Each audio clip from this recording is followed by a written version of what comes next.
Hello बच्चों, तो कैसे हो? आई होप आप ठीक होंगे क्योंकि आज आपका एग्जाम बहुत ही बेहतरीन गया होगा। बच्चों, आज जो है एग्जाम के क्वेश्चंस को हम लोग डिस्कस करने वाले हैं। आज फिजिक्स का जो क्वेश्चंस कोड है यानी सी को हम लोग डिस्कस करेंगे बच्चे। फिजिक्स का कोड आपको मिलेगा बच्चे 117।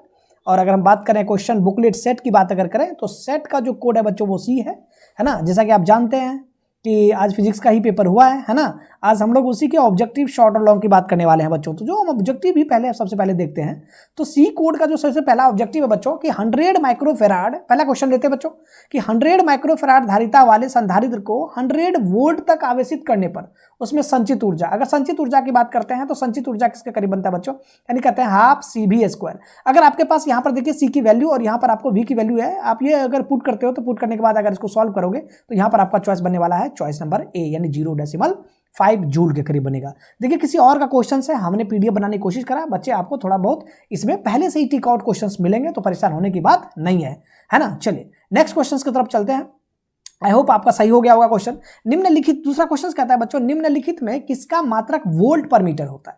तो बच्चों आप जानते हो वोल्ट पर मीटर की जब भी बात करते हो तो इसको होता है विभव प्रवणता, और विभव प्रवणता किसके करीब होता है, यानी कह सकते हैं माइनस ई के करीब होता है। तो माइनस ई की अगर बात आती है तो आप कहते हो यहाँ पर क्या ये, यानी ये किसका मतलब हो जाता है, ये किसका नाम हो गया, ये विद्युत क्षेत्र का नाम हो गया है ना। ई मतलब क्या हो गया, विद्युत क्षेत्र को बयां करता है। तो इसका चॉइस कौन सा बनेगा, यानी सी चॉइस। किसी बच्चे ने सही टिक आउट कराया है ना।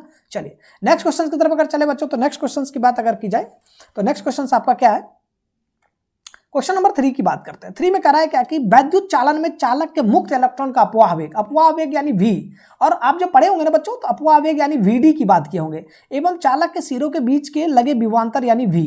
अब विभवांतर को किससे डिनोट किया, v से। तो आप जानते हैं इस तरह का क्वेश्चन आपको जब भी दिखाई देना तो आप क्या कहते हैं कि जब भी आप इस तरह का तो vd क्या होता है, डायरेक्टली प्रोपोर्शनल होता है e के करीब होता है ना, आप जानते हैं। और e किसके करीब होता है, e होता है v/d के करीब। अभी तो जस्ट आपने यहां पर देखिए, अभी तो आपने इसको क्लियर करा है ना बात सही। ई के करीब v/m का, ये v/d कह दीजिए, m यानी मीटर हो गया और d जो है आपका, ये आपका क्या है, यानी डिस्टेंस की बात करते हैं। तो अगर आप यहां पर vd के डायरेक्टली प्रोपोर्शनल अगर लिखोगे v/d तो यहां पर ये आपका विभव क्या है, ये ड्रिफ्ट वेलोसिटी यानी अपवाह वेग है, और यहां पर ये v जो है ये आपका क्या है बच्चों, यानी विभवांतर है। तो जब भी हम बात करें अपवाह वेग और v के बीच का संबंध तो यहाँ पे समानुपाती होता है। समानुपाती को दूसरे भाषा में बच्चे अनुक्रमानुपाती भी कहते हैं। तो चॉइस नंबर कौन सा बनने वाला है, यानी फर्स्ट चॉइस बनेगा। अगर मैं अगले क्वेश्चन की तरफ चलें बच्चों, क्वेश्चन नंबर 4 की बात करता हूं। एक चालक की वोल्टता v तथा धारा I के बीच का ग्राफ एक सरल रेखा है जो y अक्ष की I को प्रदर्शित करता है। अगर इस तरह का क्वेश्चन दिखाई दे ना तो यहां पर क्या बनता है, मान लो ये y है और ये आपका x है, और अपने पास क्या है बच्चों, y को कौन डिनोट कर रहा है, यानी I की बात करते हैं, यहाँ पे v की बात करते हैं, यहाँ पर मान लेता हूं मैं फाई, या आप कहते हो कि यहाँ पे थीटा मान लेते हैं। बच्चों यहाँ पर जब भी बात करेंगे आप चालक के प्रतिरोध का तो ये जो प्रतिरोध बनता है यानी v और I के बीच का जो आपका ग्राफ बना, यानी स्लोप की बात करते हैं। किसकी बात करते हैं, स्लोप का मतलब हो जाता है ढाल, और ढाल जब भी आती है ना तो आप यहाँ पर क्या लगा देंगे, tan थीटा। तो चॉइस कौन सा है, यानी tan थीटा। चॉइस नंबर बन जाता है बच्चे फर्स्ट। 4 का कौन सा चॉइस बनेगा, फर्स्ट। आइए 5th नंबर क्वेश्चन की तरफ। आई होप आपका सही हो रहा होगा है ना। चलिए 5th नंबर क्वेश्चन की बात करते हैं। विद्युत परिपथ की शक्ति यानी शक्ति की बात करते हैं, P जो होगा बच्चे ये VI के करीब हो जाता है और आप v² के करीब होता है। तो आप चॉइस देख लीजिए कौन सा है, VI आपको नहीं मिला, v²/r, तो चॉइस नंबर कौन सा बन रहा है, यानी सी चॉइस बन जाता है। आई होप आपका सही हो रहा होगा है ना बच्चों। आप देखना शुरू कर दिए हैं CP sir official YouTube channel. आज हम लोग फिजिक्स जो आज ही हुई है एग्जाम, यानी बिहार बोर्ड का जो एग्जाम हुआ है उसका हम लोग क्वेश्चंस के सॉल्यूशंस की करने की बात कर रहे हैं, और ये हम आज बात कर रहे हैं बुकलेट सीरीज सी की बात कर रहे हैं ना। चलिए अब यहाँ पर 6 नंबर क्वेश्चन की बात करते हैं। ताप बढ़ने के साथ अर्धचालक का प्रतिरोध। बच्चों होता क्या है ना, जब भी अर्धचालक का प्रतिरोध की बात करते हैं आर हमेशा किसके करीब बन जाता है, टी का। किसके लिए आ जाता है, ये आ जाता है सेमी कंडक्टर के लिए। किसके लिए आता है, सेमी कंडक्टर को दूसरी भाषा में बच्चों हम लोग क्या बोलते हैं, यानी कह सकते हैं इसको अर्धचालक। क्या कहेंगे, अर्धचालक। अब आप सोचिए ना, अगर हम ताप को बढ़ाते हैं तो आर क्या हो रहा है, घट रहा है, और यहां पर ताप को अगर बढ़ाते हैं तो आर घटता है। तो चॉइस नंबर कौन सा है, बी चॉइस। चॉइस कौन सा बनेगा, यानी बी। नेक्स्ट क्वेश्चन की तरफ अगर चले बच्चों तो यहां पर है 7th नंबर क्वेश्चन है। निम्नलिखित में कौन सा प्रतिरोध R को व्यक्त करता है। आप ना पढ़े होंगे कि प्रतिरोध को प्रभावित करने वाला कारक R directly proportional L, R व्युत्क्रमानुपाती A। अब इन दोनों को अगर मिलाए होंगे तो R समानुपाती L/A। यहां पर होता है R इक्वल्स टू यहाँ कॉन्स्टेंट और L/A। अगर हम रो की बात करते हैं तो हो जाता है जी RA/L।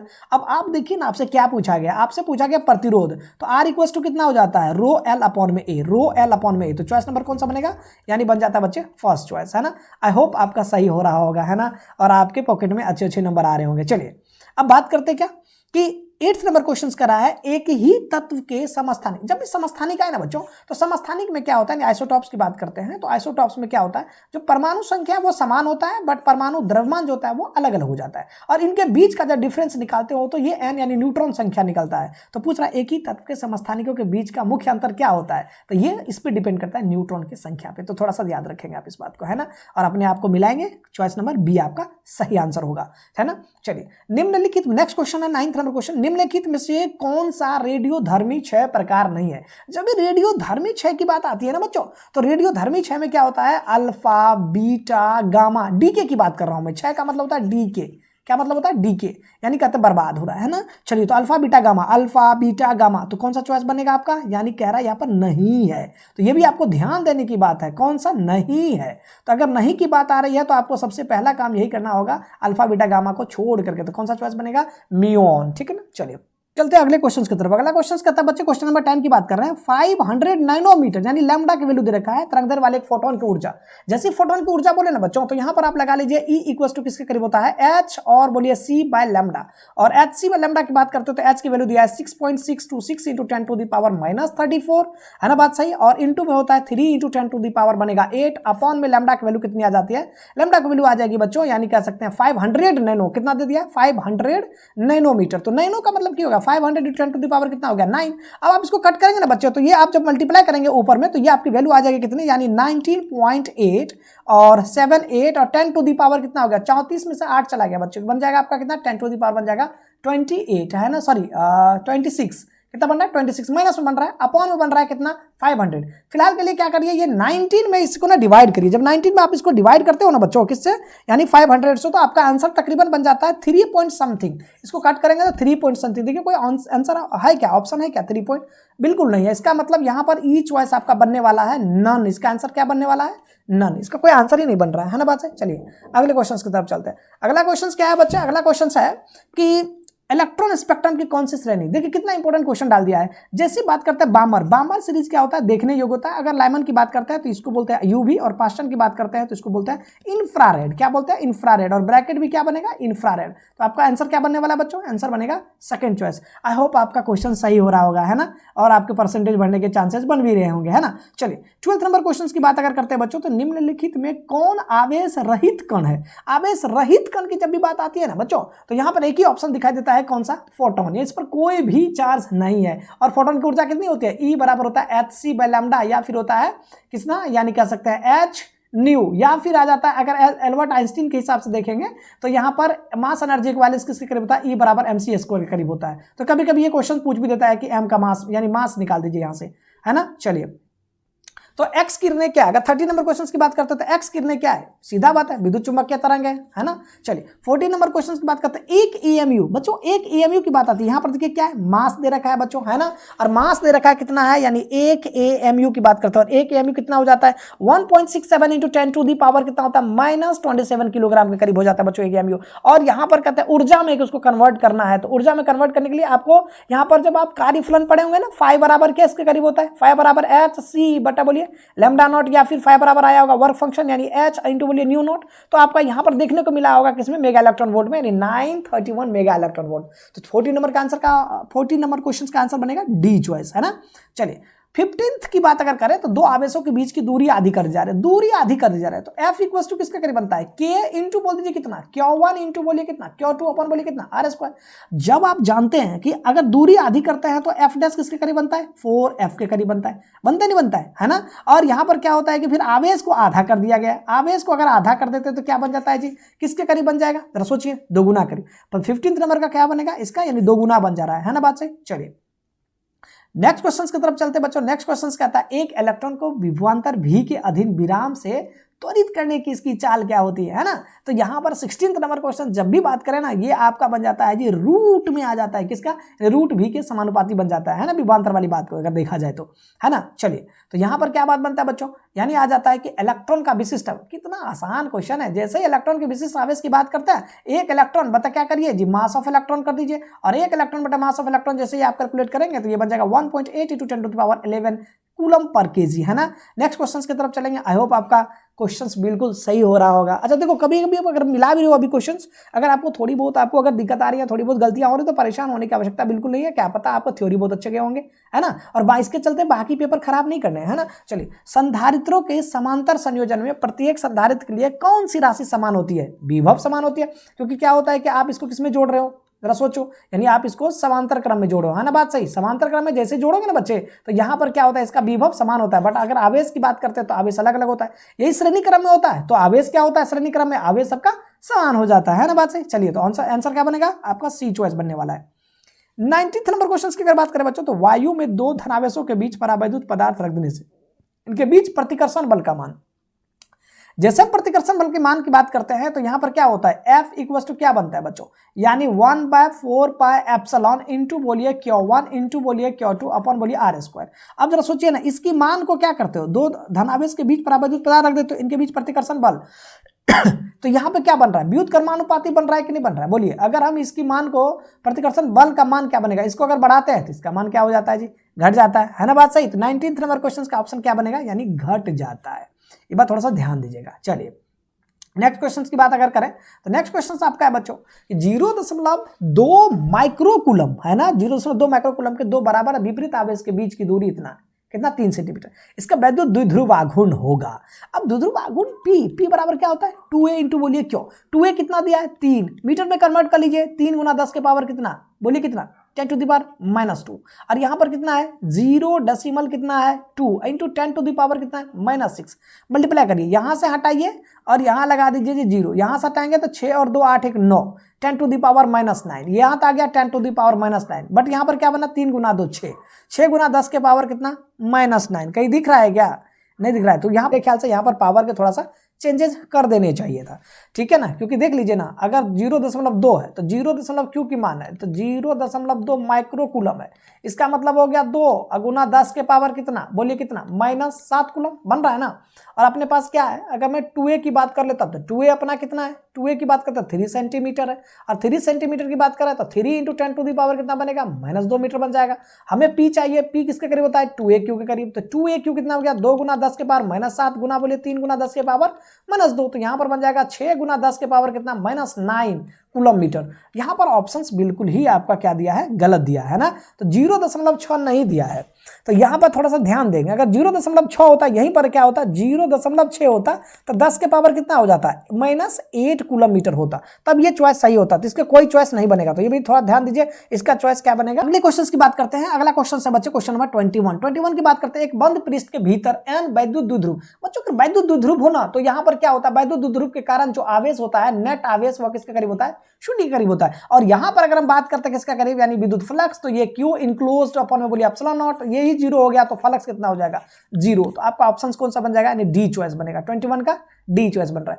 अब यहां पर आता है कि लौह चुंबकीय पदार्थ के लिए आपेक्षिक चुंबकशीलता यानी μr का मान। लौह चुंबकीय पदार्थ की जब भी बात आती है ना, तो μr हमेशा बहुत ही बड़ा होता है, किससे, यूनिटी से। यूनिटी मतलब एक। तो चॉइस नंबर कौन सा बन रहा है, यानी डी चॉइस बन रहा है बच्चों। 23rd नंबर क्वेश्चन की बात करें, R1 R2 और R3 प्रतिरोध को श्रृंखला प्रतिरोध में, श्रृंखला की जब भी बात करते हैं, यानी कह सकते हैं किसका, यानी सीरीज का, सीरीज कॉम्बिनेशन में करेंगे तो यहां पर क्या समान रह जाती है, तो पर भाई धारा का मान, धारा मान क्या होता है, समान रह जाता है। बात थोड़ा सा ध्यान देंगे, है ना। जैसे मान लीजिए यहां पर मैंने कहा कि ये एक प्रतिरोध लगा दिया, ये दूसरा प्रतिरोध, ये R1 है बच्चों, ये R2 है, इसमें जब भी करंट की मान करते हैं तो यहां पर क्या होता है, समान हो जाता है। तो चॉइस नंबर किसी बच्चे ने एकदम सही लगाया, ए चॉइस बनेगा, भी ए चॉइस हकीकत में। 24th नंबर क्वेश्चन, धारा घनत्व की जब भी बात आती है ना, धारा घनत्व को जे बोलते हैं, जे किसके करीब था, I/A, यानी कह सकता है किसके करीब, एम्पियर बाय मीटर स्क्वायर। कहां पर चॉइस है, एम्पियर बाय मीटर स्क्वायर, यानी सी चॉइस। 24 का सी चॉइस बना। अगले क्वेश्चन की तरफ चलते हैं। अगला क्वेश्चन है 25 का था बच्चों, यदि किसी चालक की लंबाई दोगुनी कर दी जाए तो उसके ऊपर लगाए गए विभवांतर को, जैसे लंबाई की बात आती है ना, तो यहां पर अपवाह आवेग की बात अगर करें तो VD किसके करीब होता है, समानुपाती E के करीब होता है। अब VD क्या बनेगा बच्चे, यानी कह सकते हैं समानुपाती किसके करीब, V/D के करीब। यहाँ पे दूरी को शो करता है, ये विभव को शो करता है, ये आपको क्या कहता है, अपवाह आवेग को शो करता है। तो दूरी से जैसे रिलेट करते हैं ना, लंबाई को बढ़ा दिया जाए तो सीधा सीधा ये क्या हो जाएगा, आधा हो जाएगा। तो चॉइस नंबर कौन सा बन जाएगा, यानी सी चॉइस बनेगा, है ना बात सही। चलिए 26 नंबर क्वेश्चन की बात करते हैं। 26 नंबर क्वेश्चन है, धारा वहन करने वाले परिनालिका के अंदर चुंबकीय क्षेत्र की दिशा। जैसे आप परिनालिका की बात करते हो ना, तो यहां से क्या होता है, ये परिनालिका मान लिया जाए, है ना। तो यहां से जैसे हम करंट की बात करते हैं, तो ये करंट मेरा क्या कर रहा है, ये करंट फ्लो कर रहा है यहां से, है ना। तो अब जैसे करंट को फॉलो कराते हैं तो यहां पर क्या होगा, चुंबकीय क्षेत्र की जब भी बात करें तो ये इसके अंदर क्या होगा, अक्ष के समांतर होगा, क्या होगा, यानी पैरेलल टू एक्सिस होना चाहिए। तो चॉइस नंबर कौन सा बनेगा, 26 का चॉइस नंबर बन जाएगा बी, है ना। चलिए नेक्स्ट क्वेश्चन की बात कर लेते हैं। नेक्स्ट क्वेश्चन आपका 27 नंबर क्वेश्चन है बच्चों कि निम्नलिखित में से कौन सा उपकरण विद्युत चुंबकीय, जैसे विद्युत चुंबकीय प्रेरण की बात करते हो ना, इलेक्ट्रोमैग्नेटिक इंडक्शन की बात करते हैं, ईएमआई, तो सीधा सीधा डायनमो क्या बनेगा, डायनमो की बात आती है। डायनमो कहीं दिख रहा है क्या, यानी कहते हैं हाँ जी जनरेटर, जनरेटर की बात कर रहे हैं, है ना। चलिए जनरेटर की बात करें, विद्युत जनरेटर, तो 27 नंबर क्वेश्चन का ऑप्शन बनेगा सी चॉइस। 28 नंबर क्वेश्चन की बात करेंगे। 28 नंबर कहते हैं कि एक परिनालिका का स्वप्रेरकत्व निर्भर करता है। जैसे स्वप्रेरकत्व की बात आ जाती है बच्चों तो ये करता है किस पर, यानी कह सकते हैं लंबाई पर भी और परिनालिका की लंबाई और फेरों की संख्या पर भी, है ना। तो चॉइस नंबर कौन सा बनेगा, डी चॉइस बनेगा। कौन सा, डी चॉइस बनेगा। अब आता है 29 नंबर क्वेश्चन, जब सिलिकॉन में बोरॉन की अशुद्धि के रूप में मिलाया जाता है तो परिणामी पदार्थ, सिलिकॉन में बोरॉन की बात चल रही है बच्चों, सिलिकॉन में बोरॉन को मिलाया जाता था अशुद्धि के रूप में, क्या बनेगा, सही टिक करा बच्चे ने, यानी पी प्रकार के अर्धचालक का निर्माण हो जाता है। तो 29 नंबर क्वेश्चन का ऑप्शन बनेगा बी। 30 नंबर क्वेश्चन है एन प्रकार का। याद करो जब हम एन लिखे थे तो हमने इलेक्ट्रॉन से कहा था, जब हम पी की बात किए थे तो होल से, एन किसको बात किए थे, इलेक्ट्रॉन से, पी किसकी बात किए थे, यानी होल से। ये थोड़ा सा याद रखने की बात थी। तो यहां पर है एन प्रकार के अर्धचालक में अल्पसंख्यक आवेश वाहक होते हैं, क्या बनेगा इसका आंसर, यानी कह सकते हैं इसको इलेक्ट्रॉन। तो 30 नंबर का जो ऑप्शन बनेगा बच्चों ये बनेगा इलेक्ट्रॉन। फिलहाल आप देख रहे हैं CP sir official YouTube channel. बच्चे अगर आपको लगता है कि आपको कुछ फायदा हो रहा है, बाकी दूसरे को भी फायदा होना चाहिए, तो please hit the bell icon, subscribe, like and share. चलिए अगले क्वेश्चन की बात करते हैं। अब यहां पर क्या बात बनता है बच्चों, 31 नंबर क्वेश्चन है कि कौन सा लॉजिक गेट तब ही सही निर्गम देता है। निर्गम का मतलब होता है यहाँ पे आउटपुट, क्या मतलब हुआ, आउटपुट की बात आती है। तब निवेशी यानी कहता है इनपुट की बात चल रही है, तो ये वाला क्वेश्चन के लिए कि इनपुट डिफरेंट कौन सा हो, तो यहां पर एक ही आता है एक्सओआर। कौन सा, एक्सओआर। 31 नंबर क्वेश्चन का जो ऑप्शन बनेगा वो बनेगा डी चॉइस। चलिए 32 नंबर क्वेश्चन है पश, पश का मतलब रिवर्स बायस, और रिवर्स बायस जैसे आ जाए मन में ख्याल आए कौन सा, जेनर डायोड, भूलना भी नहीं है ना। चलिए तो पढ़ाई रखें। अब एनी एंड गेट का मतलब क्या होता है, एनी एंड का मतलब हो जाता है जी, यानी कह सकते हैं कौन सा, एंड गेट अब प्लस में नॉट गेट। कौन सा, एंड गेट अब प्लस बोलिए नॉट गेट। और इस तरह की जब भी ऑप्शन दिखाई दे तो बनेगा ए डॉट बी पे बार, है ना बात सही। चलिए तो चॉइस नंबर कौन सा बन रहा है, फर्स्ट चॉइस बन रहा है 33 का। अगर हम बात करें 34 का, ऑप्टिकल फाइबर जैसे ही दिमाग में आए ना तुरंत एकदम से आप रिफ्लेक्शन वाली बात पर आ जाएंगे। और किस प्रकार के तरंग का उपयोग किया जाता है, ऑप्टिकल फाइबर संचार में किस प्रकार के तरंग का, जैसे ये आता है तो इसका आंसर एक ही बनने वाला है, यानी विद्युत चुंबकीय तरंग। 34 का आंसर क्या बनेगा, विद्युत चुंबकीय तरंग, है ना बात सही। चलिए अगले क्वेश्चन की तरफ चलते हैं बच्चों। अगला क्वेश्चन है टीवी प्रसारण। जैसे टीवी प्रसारण की बात आती है ना तो 30 से लेकर के और कहां तक, यानी 300 मेगाहर्ट्ज। चॉइस नंबर देखिए कहां पर है, चॉइस सी चॉइस बन रहा है आपका। देखिए तो 30 से लेकर 300 मेगाहर्ट्ज तक का फ्रीक्वेंसी यूज होती है, यानी परास रेंज की बात आती है। चलते हैं अगले क्वेश्चन की तरफ। अगला क्वेश्चन है 36, दो समान धनावेशित बिंदु आवेश प्रत्येक पर है ना, प्रत्येक पर है यानी Q1। तो एनर्जी की जब भी बात आती है स्थितिज ऊर्जा, U इक्वल्स टू बन जाता है K Q1 into Q2 upon में R। तो यहाँ पर K 9 into 10 to the power कितना 9। अब यहाँ पर आवेश की बात करते हैं तो 10 टू द पावर कितना -12, डायरेक्ट कर दिए बच्चे, तो यहाँ पर बनेगा 9 इंटू 10 टू द पावर कितना -3 जूल। देखिए चॉइस कौन सा बन रहा है, यानी आपका बन रहा है बच्चे सी चॉइस, है ना बात सही। चलिए नेक्स्ट क्वेश्चन की तरफ अगर चले बच्चे तो नेक्स्ट क्वेश्चन कहता है निम्नलिखित में से धारिता का मात्रक coulomb per volt C equals to हो जाता है Q/V, है ना। चलिए तो आपका 37 नंबर क्वेश्चन का ऑप्शन बन गया डी चॉइस। अब आता है 38 नंबर क्वेश्चन क्या कर रहा है, किसी संधारित्र की धारिता निर्भर करती है। बच्चे संधारित्र की धारिता प्लेट पर निर्भर करती है, बिल्कुल सही बात है ना। प्लेट के आकार पर निर्भर करती है, ये भी सही बात है। आवेश पर निर्भर, ये एकदम गलत बात है। और प्लेट की दूरी पर निर्भर करती है, ये भी सही बात है। तो चॉइस कौन सा बनेगा, इसका जो आंसर बनने वाला है वो आंसर कौन सा बनेगा, ये बनेगा यानी सी चॉइस। तो 38 का जो आंसर बनेगा कौन सा, सी चॉइस की बात कर रहे हैं। अब आता है 39 नंबर क्वेश्चन, किसी आवेशित चालक के बाहरी सतह पर विद्युत क्षेत्र। और मैंने बताया था आपको कि जैसे ही हम आवेश के चालक की बात करते हैं, ये क्या है जी, ये है जी मेटल, क्या है मेटल। और जैसे यहाँ पर आवेश की बात करते हैं एकदम सतह के कैसा बन जाता है जी, सतह के कैसा बनता है, एकदम सतह के बनता है जी लंबवत। सतह के कैसा बन रहा है, लंबवत। देखिए सतह के क्या बनेगा, लंबवत, यानी 39 नंबर का जो ऑप्शन बनेगा वो बनेगा बी। चलिए 40 नंबर क्वेश्चन है, यदि किसी चालक को बाहरी विद्युत क्षेत्र में रखा जाए तो चालक के अंदर क्षेत्र क्या होगा, एकदम शून्य हो जाएगा। तो 40 नंबर का ऑप्शन बनेगा ए। 41 क्वेश्चन की तरफ चले तो यहां पर है क्या कि विपरीत चिन्ह के दो बिंदु आवेश, मतलब क्या, एक प्लस तो माइनस दूसरा, कौन सा कथन सही है। विपरीत आवेश के दो बिंदु आवेश निम्नलिखित में से कौन सा सतह स्थितिज ऊर्जा हमेशा ऋणात्मक होती है, ये बात बिल्कुल सही है। जैसे ही बात करते हैं स्थितिज ऊर्जा की बात आती है तो स्थितिज ऊर्जा किसके करीब होता है, हमेशा विपरीत आवेश के दो बिंदु आवेश है, यानी एक है प्लस क्यू, दूसरा है जी माइनस क्यू, और आपके सामने क्या आ जाता है, जो एनर्जी बनता है ये किसके करीब बनता है, के Q1 Q2 बराबर बोलिए आर, है ना बात से। तो यहाँ पर स्थितिज ऊर्जा हमेशा किसके करीब बनता है, ये ऋणात्मक की तरह बनता है ना, बात सही है। लेकिन यहाँ पर ये भी क्वेश्चन है, विपरीत चिन्ह है, विपरीत चिन्ह है प्लस माइनस और ऋणात्मक यहाँ पर u इक्वल्स टू माइनस, तो इसका एक्चुअल आंसर बनना चाहिए कौन सा, यानी कह सकते हैं बी चॉइस। स्थितिज ऊर्जा हमेशा कैसे होगी, धनात्मक होगी। वैसे तो देखिए आप यहाँ पे दो लॉजिक बनता है, अगर मैं स्थितिज ऊर्जा की बात करूं तो बनता है माइनस के Q1 इंटू Q2 अपॉन में आर, बट यहाँ पर आवेश क्या है, विपरीत दिया है। अगर हम दोनों धन आवेश की बात करते हैं तो यहाँ माइनस हो रहा है, अगर हम आवेश अगर पॉजिटिव की बात अगर करें एक और एक नेगेटिव की बात कर लें तो यहाँ पर पॉजिटिव क्या बनेगा, ये जो आपका बनेगा ऊर्जा ये पॉजिटिव बन जाता है। तो फिलहाल आपका आंसर दोनों बन सकते हैं, लेकिन ज्यादातर आपके चॉइस बनते हैं कौन सा, यानी फर्स्ट चॉइस। अगर यहाँ पर थोड़ा अल्टर करें तो आपका बनेगा सेकेंड चॉइस, है ना। चलिए, गॉस का नियम कहता है किसी बंद सतह से गुजरने वाला फ्लक्स यानी फाई जो होता है Q enclosed bye epsilon not. Enclosed का मतलब होता है संलग्न, तो आवेश का संलग्न, चॉइस कहां पर है, और यहां पर क्या होता है समानुपाती हो रहा है, तो चॉइस नंबर बनेगा कौन सा, यानी ए चॉइस बनेगा। 42 का कौन सा चॉइस बनेगा, 42 का चॉइस बनेगा बच्चे ए। थोड़ा सा ए भी आपको ध्यान रखने की बात है।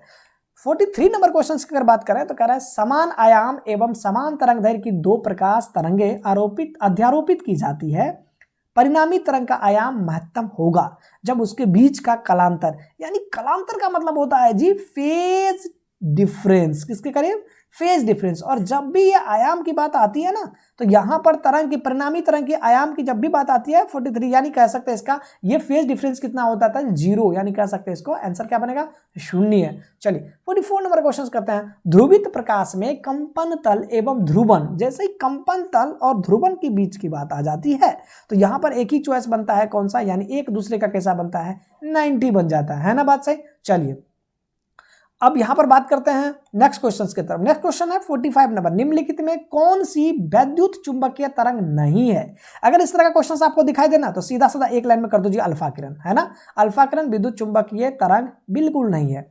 46 नंबर क्वेश्चन की अगर बात करें तो 46 नंबर क्वेश्चन है बच्चे कि किसी द्रव्यात्मक माध्यम, यानी कह सकते हैं यहां पर जो आपका माध्यम मीडियम है वो क्या है, मटेरियल मीडियम की बात चल रही है ना। अब यहां पर मैं विद्युत चुंबकीय तरंग की चाल निर्भर नहीं करती है तीव्रता पर, एक लाइन में आंसर, इंटेंसिटी पे डिपेंड बिल्कुल नहीं करता है। तो 46 का चॉइस कौन सा बनेगा, यानी सी चॉइस बात कर रहे हैं बच्चों। चलिए 47 नंबर क्वेश्चन कहता है बच्चों, 47 नंबर क्वेश्चन करा है कि प्रकाश विद्युत उत्सर्जन की घटना में आपतित प्रकाश की तीव्रता बढ़ाने पर प्रकाश विद्युत धारा, जब भी ये विद्युत धारा की बात आती है तो ये हमेशा क्या होता है, यानी बढ़ जाती है, यानी विद्युत धारा कौन सा, यानी प्रकाश विद्युत धारा आईडी की बात चल रही है ना, आईडी क्या होता है, बढ़ जाता है। नेक्स्ट क्वेश्चन की तरफ चलते हैं। नेक्स्ट क्वेश्चन है 48 का, किसी गतिमान कण से संबद्ध डी ब्रॉगली तरंग के तरंग दैर्घ्य निर्भर बिल्कुल नहीं करती है, किस पर नहीं करती है बच्चे। अगर 48 नंबर क्वेश्चन की बात करते तो ये आवेश पर निर्भर बिल्कुल नहीं करती है, किस पर निर्भर नहीं करती है, आवेश पर निर्भर नहीं करती है। तो 48 नंबर का जो ऑप्शन बनेगा कौन सा बन जाएगा, यानी बी चॉइस। चलिए आई होप आपका क्वेश्चन सही हो रहा होगा, है ना। अगर किसी गलती हो रही हो तो आपको परेशान होने की बिल्कुल बात नहीं है, क्या पता थ्योरी आप अच्छे लिखे हो, है ना, बात सही। और जो बीत गई सो बात गई, है ना, बाकी पेपर पे फोकस करिए। चलिए 49 नंबर क्वेश्चन की बात करते हैं। 49 नंबर क्वेश्चन कहता है फोटोन की गतिज द्रव्यमान का मात्रक, जैसा देखो एक बार हमने अभी शुरू में ही बात किए थे, है ना, कि ये चीजें ना आपको पूछा जा सकता है। और देखिए यहाँ पर पूछ ही दिया है, क्या पूछा है, ई किसके करीब होता है, mc² के करीब, है ना, और ई किसके करीब होता है, h इंटू बोलिए कौन सा, न्यू। अपन निकालना क्या है, द्रव्यमान निकालना है, तो m इक्वल टू क्या बनेगा, h न्यू बटा बोलिए कौन सा, c²। अब चॉइस कौन सा बन रहा है, h nu by c², choice number बन जाता है आपका बी। चलिए 49 का जो चॉइस बनेगा कौन सा बन रहा है, बी। 50 नंबर क्वेश्चन है किलोवाट घंटा, किलोवाट घंटा, एक किलोवाट की बात करते हैं घंटा का, तो एक यूनिट की बात आती है, और एक यूनिट होता है 3.6 इंटू 10 टू दी पावर कितना, 6 जूल के करीब। यहां पर यूनिट क्या बता रहा है, किसको बता रहा है बच्चे, यानी बता रही है एनर्जी को, यानी एनर्जी की बात करते हैं किसकी, ऊर्जा का। तो यहां पर चॉइस कौन सा बनेगा, यानी बन जाएगा ऊर्जा। 50 का आंसर क्या बनेगा, ए। चलिए नेक्स्ट क्वेश्चन की तरफ अगर चले तो कह रहा है कि 51 नंबर क्वेश्चन, निम्न में से कौन सा नियम ऊर्जा संरक्षण के सिद्धांत पर आधारित है। जैसे ये बातें आए ना तो एक ही बात आता है, कौन सा, लेंस लॉ। कौन सा लॉ, लेंस लॉ। तो कौन सा नियम आता है, लेंस लॉ। तो चॉइस नंबर कौन सा बनेगा, यानी सी चॉइस आपका परफेक्ट बनने वाला है ना। चलिए 52 नंबर क्वेश्चन कहता है जब किसी एमीटर को शंट किया जाता है तो उसकी माप सीमा का मतलब होता है बच्चे मेजरमेंट लिमिट, तो ये क्या होती है, अक्सर ये बढ़ जाती है। तो 52 नंबर का क्वेश्चन का जो ऑप्शंस बनने वाला है वो क्या बनेगा, ए, क्या होगी, बढ़ जाएगी। चुंबकशीलता की बात आ रही है बच्चे, म्यू नॉट की बात आती है, इसका बीमा निकालना है तो इसका बीमा बनता है एम एल कितना, M L T minus two A minus two. देखिए कहां पर बना है, M L T minus two A minus two, choice number बन रहा है ए। नेक्स्ट क्वेश्चन की तरफ चले तो अब आता है mu naught by epsilon naught. जैसे mu naught by epsilon naught आता है ना, ये किसके करीब बनता है, आर, और आर की बात करते क्या होता है, ओम। चॉइस नंबर कौन सा बनेगा, देखिए ये बन जा रहा है ओम, यानी 54 नंबर का जो ऑप्शन बनेगा ये बनेगा बी चॉइस। चलिए 55 नंबर क्वेश्चन पढ़ते हैं। यदि किसी चल कुंडली गैल्वेनोमीटर, जानते हैं चल कुंडली गैल्वेनोमीटर यानी बात करते हैं एमसीजी, मूविंग कॉइल गैल्वेनोमीटर, है ना, एमसीजी में फेरों की संख्या बढ़ा दी जाए, क्या बात हो रही है, फेरों की संख्या बढ़ा दी, जैसे फेरों की संख्या बढ़ा दी जाए तो सुग्राहिता जो होगा ये क्या होगा, बढ़ जाएगा। क्या होगा, इसकी सुग्राहिता बढ़ जाएगा, ये बात थोड़ा ध्यान देने वाली बात है। तो 55 नंबर का जो ऑप्शन बनेगा क्या है, ए चॉइस। चलिए नेक्स्ट क्वेश्चन की तरफ अगर चले तो नेक्स्ट क्वेश्चन की बात करें बच्चों कि 56 नंबर क्वेश्चन, उदासीन बिंदुओं जैसे उदासीन बिंदु है ना तो चुंबकीय क्षेत्र कितना हो जाता है जी, 0। चॉइस नंबर कौन सा है, डी। तो 56 का जो ऑप्शन बनेगा वो कौन सा बनेगा, डी। बात करते हैं 57 नंबर क्वेश्चन का। 57 नंबर का, किसी प्रत्यावर्ती धारा का शिखर मान का मतलब हो गया जी आई नोट, और आपसे पूछा आई आर एम एस, तो आई आर एम एस किसके करीब होता है, 0.707 इंटू बोले कितना, आई नोट, तो यहां पर करिए 0.707 इंटू कर दीजिए 10, तो जैसे ही इसको मल्टीप्लाई करेंगे तो आपका आंसर बनने वाला है 7.07 एम्पियर। कौन सा चॉइस है, चॉइस नंबर बी, है ना, 57 का बी चॉइस। 58 नंबर की बात करते हैं, शुद्ध विद्युत प्रेरकीय परिपथ यानी करते हैं प्योरली इंडक्टिव सर्किट, और जैसे ये आए शक्ति गुणांक होता है cos फाइ होता है r बाय जेड, ये बात आप जानते हैं, और ये जब भी आती है प्योर इंडक्टिव सर्किट के लिए तो चॉइस कौन सा बनेगा, 0, ये थोड़ा ध्यान दीजिएगा। केवल धारिता युक्त की बात हो रही है, यानी कह सकते हैं अगर मान लो केवल और केवल कैपेसिटर हो, तो अगर परिपथ में केवल कैपेसिटर हो तो धारा और वोल्टेज के बीच का कालांतर कितना हो जाता है जी, π/2। चॉइस देखिए कहां पर है, π/2। तो 59 का जो ऑप्शन बनेगा कौन सा बनेगा, बी चॉइस।